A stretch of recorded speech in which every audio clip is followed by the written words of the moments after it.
Okay, so మరి recipe start చేద్దామండి. Okay అండి, బౌల్ తీసుకుందామండి. ముందుగా ఏమేమి వేసుకోవాలి? స్పూన్ ఇవ్వనా? ఇవ్వండి. ముందుగా జొన్నపిండి తీసుకుందామండి, 3 స్పూన్స్. జనరల్ గా గోధుమ పిండితో తయారు చేసుకుంటాం పూరి, మైదా పిండితో చేస్తాము. సో మీరు జొన్న పిండి తీసుకున్నారు. జొన్న రొట్లు బాగా ఫేమస్, మీరు జొన్న పూరీలు చేయబోతున్నారు. మరియు బియ్య పిండి తీసుకుందామండి, ఓకే స్పూన్. తర్వాత సోరకాయ జొన్న పూరి అన్న కాబట్టి సోరకాయ తురుము తీసుకుందామండి, ఒక 2 స్పూన్స్. ఓకే అండి. ఇది సోరకాయ హెల్దీ, జొన్న హెల్దీ. కామన్ గా రొటీన్ గా ఇంగ్రీడియంట్స్ అన్ని కూడా ఇందులో హెల్దీవే యాడ్ చేసుకున్నారు మీరు. ఓకే, సొరకాయ తురుము, ఇంకా నువ్వులు వేసుకుందామండి. వేసేసేయండి. స్పూన్ ఇవ్వండి. స్పూన్ నువ్వులు వేసుకుందామండి. నువ్వులు కూడా చాలా చాలా హెల్దీ, కాల్షియం, ప్రోటీన్, మినరల్స్ అన్ని కూడా మనకు నువ్వుల్లో ఉంటాయి. నెక్స్ట్ జీలకర్ర,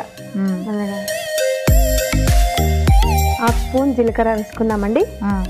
నెక్స్ట్ టేస్టింగ్ కోసం అల్లం వెల్లుల్లిపాయ పేస్ట్ వేసుకుందామండి కొంచెం. తర్వాత కొంచెం కారం కారం ఉండాలి కాబట్టి కొన్ని చిల్లీ ముక్కలు వేసుకుందామండి. పచ్చిమిరపకాయ ముక్కలు చిన్న చిన్నగా కట్ చేసుకోవాలి. నెక్స్ట్ తగినంత ఉప్పు, ఎంత అవసరమో ఉప్పు అంత వేసుకోవాలండి. అన్ని ఆల్మోస్ట్ వేసేసుకున్నారు. కొత్తిమీర ఉంది ఇంకా. ఎంత వేసుకుంటే అంత ఫ్లేవర్ బాగుంటుంది కొత్తిమీర. అవునవును. ఓకే, ఇప్పుడు కొన్ని వాటర్ పోసి కలిపేసుకుందామండి పూరి పిండి లాగా. ఈ లోపు నేను స్టవ్ ఆన్ చేసి ఆయిల్ హీట్ చేస్తాను. ఓకే, చెయ్యండి. పూరి అంటే డీప్ ఫ్రై ఆయిల్ కావాలి. సిమ్లో పెట్టుకుందాం, ఎందుకంటే ఇంకా మీరు పూరీలు చేయాలి కదా. ఈ పూరి చేయకముందే స్మెల్ బాగా వస్తుంది. అవును, ఎందుకంటే అన్ని వేసుకున్నారు కదా, సొరకాయ, నువ్వులు, అల్లం వెల్లుల్లి పేస్ట్ వేయగానే మంచి ఫ్లేవర్ వచ్చేస్తుంది అన్నమాట. పచ్చిమిర్చి, అవును, డ్రై చేసిన జీలకర్ర చేస్తుంటారు మీరు బ్రేక్ఫాస్ట్ గా. అంటే ఇట్లా పూరి కామన్ గా పాలక్ పూరి, ఇట్లా సొరకాయ, అన్ని క్యారెట్ ఇట్లా యాడ్ చేసి వెరైటీ చేస్తుంటారు. ఓకే, బ్రేక్ఫాస్ట్ లోకి మీకు ఇవన్నీ చేయడానికి టైం సరిపోతుందా? అంటే మీ పిల్లలు తొందరగా వెళ్ళిపోతారు కదా స్కూల్ కి. ఈవినింగ్ టైం అండి, ఈవినింగ్ స్నాక్స్. సరే, కరీంనగర్ లో ఏమేమి ఉంటాయండి? ఏమేమి ఉంటాయి? Dam special dam. ఏ డ్యామ్ అది? మానేరు డ్యామ్. మానేరు డ్యామ్ ఊరికి ఎంత దూరం? అంటే మా డ్యామ్ దాటే కరీంనగర్ లోపలికి ఎంట్రీ కావాలి. ఓకే ఓకే, అంటే నేను ఎప్పుడు కరీంనగర్ చూడలేదు. రండి ఒకసారి. షూర్ తప్పకుండా వస్తాను. ఇంకా ఏమున్నాయి? పార్కులు ఉన్నాయండి. పార్కులు, టెంపుల్స్ ఏమైనా ఉన్నాయా? రీసెంట్ గా ఒక అమ్మవారు అయింది, టెంపుల్ బాగుంది. కరీంనగర్ నుంచి నంగనూరు వెళ్ళాలి, 2, 3, 4, 5 కిలోమీటర్స్. అమ్మవారిని చూడాలంటే 2 కళ్ళు చాలే. అంత బాగుంటుందా? చాలా బాగుంటుంది. సో కలిపేసుకున్నారు కదా పూరీలు. మనకి జొన్న కాబట్టి, జొన్న పిండి వేసుకున్నాం కాబట్టి మామూలుగా చేసే కావు, చేత్తోనే చేసేసుకోవాలి. సరే, స్టార్ట్ చేసేసేయండి, నేను హైలో పెడతాను. మీరు పూరీలు వత్తడం స్టార్ట్ చేయండి. సో మరి ఎంతవరకు వచ్చే జొన్న పూరీలు? ఆయిల్ హీట్ అయిపోయిందండి. పూరీలుగా చేసుకున్నాం కదా, కాల్ చేసుకున్నాం. బుజ్జి. ఓకే, రెడీ అయిపోయిందా? ఇంకోటి కూడా చక్కగా ఫ్రై అయిపోతుంది. యాక్చువల్లీ ఏంటంటే జొన్న పిండి విరిగిపోతాయి కదా, సో అందుకే చిన్న చిన్నవి చేసుకుంటే మంచిది. అది కూడా మనం పూరీలు ఒత్తినట్టుగా మనం రకరకాల టేస్ట్ చేయాలంటే దానికి అనుగుణంగానే చేసుకోవాలి. అవును, జొన్న రొట్లు కూడా భలే చేస్తారు, బాగా ప్రాక్టీస్ ఉన్న వాళ్ళు చాలా బాగా చేస్తారు. మా కరీంనగర్ లో అయితే ఇప్పుడు ఏం చేస్తారు ఈ మధ్యలో అంటే కట్టెలు పోయి బయటనే రోడ్డు మీద పెట్టి అమ్మేస్తున్నారు. అవును, అది చాలా కదా, ఇప్పుడు అందరూ వాటి మీద ఎక్కువ ఇంట్రెస్ట్ చూపిస్తున్నారు. ఇంకోటి కూడా రెడీ అయిపోయిందండి. ఓకే, మీ పిల్లల కోసం ఇలా చిన్న చిన్న చేస్తారా? అవునవును, పిల్లలకి చిన్న చిన్న చేస్తే ఇంట్రెస్టింగ్ గా ఉంటాయి, చూడడానికి బాగుంటాయి, తినడానికి ఇష్టపడతారు. మనం పెద్దగా ఫోర్స్ చేయాల్సిన తిను అనాల్సిన అవసరం లేదన్నమాట, వాళ్ళు తింటారు. సో మీ జానపద పాటలన్నీ ఎక్కడ నేర్చుకున్నారు? జానపద గీతాలు చిన్నప్పుడు స్కూల్లో కాంపిటీషన్స్ ఉండేవి, ఫ్రెండ్స్ దగ్గర ఒకరి నేర్చుకునే వాళ్ళము. కానీ ఈ మధ్యలో జవాన్లు చనిపోయారు కదండి. అవునవునవును, చాలా బాధ అనిపించింది నిజంగా. కానీ వాళ్ళని చూస్తే ఇప్పుడు నాకు చిన్నప్పుడు నేను పాడిన అప్పుడు జవాన్ల కోసం పాట గుర్తుకొచ్చింది. పాడండి అందరి కోసం, జవాన్ల ఫ్యామిలీల కోసం.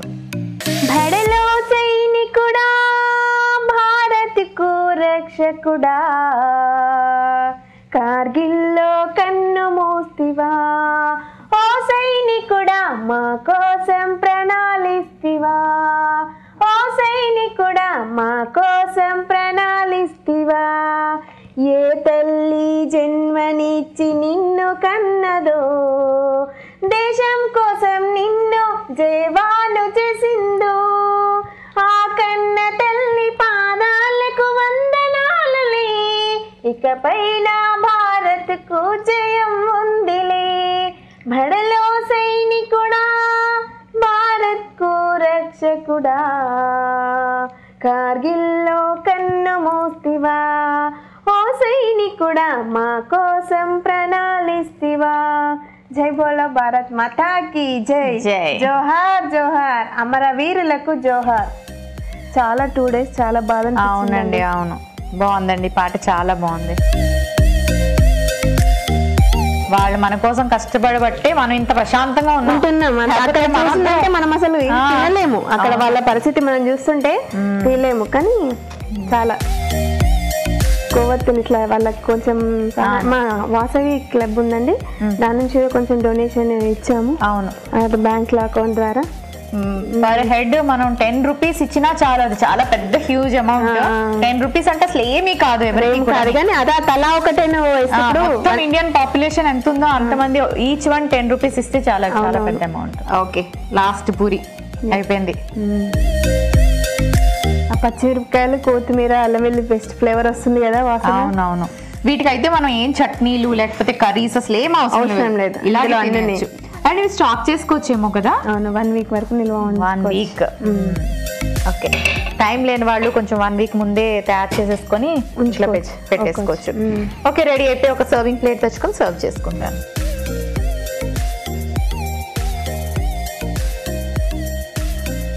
సొరకాయ జొన్న పూరీలు రెడీ అయిపోయి, మరి వీటికి కావాల్సిన పదార్థాలు, తయారీ విధానం మరోసారి చూసేయండి. సొరకాయ జొన్న పూరీలకు కావలసిన పదార్థాలు: సొరకాయ తురుము 1 కప్పు, కొత్తిమీర కొద్దిగా, పచ్చిమిర్చి ముక్కలు 1 టీ స్పూన్, అల్లం వెల్లుల్లి పేస్ట్ 1 టీ స్పూన్, ఉప్పు తగినంత, నూనె డీప్ ఫ్రై కి సరిపడేంత, నువ్వులు 1 టీ స్పూన్, జీలకర్ర 1/2 టీ స్పూన్, జొన్న పిండి 1 కప్పు, బియ్యం పిండి 1/2 కప్పు. సొరకాయ జొన్న పూరీలు తయారు చేసుకునే విధానం: జొన్న పిండి, బియ్యం పిండి, సొరకాయ తురుము, నువ్వులు, అల్లం వెల్లుల్లి పేస్ట్, పచ్చిమిర్చి, ఉప్పు, కొత్తిమీర, చివరిగా కొన్ని నీళ్లు పోసుకొని బాగా కలిపి పూరీల పిండిలా తయారు చేసుకొని చేత్తో చిన్న చిన్న పూరీల్లాగా ఒత్తుకొని నూనెలో వేసి డీప్ ఫ్రై చేసి సర్వ్ చేసుకుంటే సొరకాయ జొన్న పూరీలు రెడీ.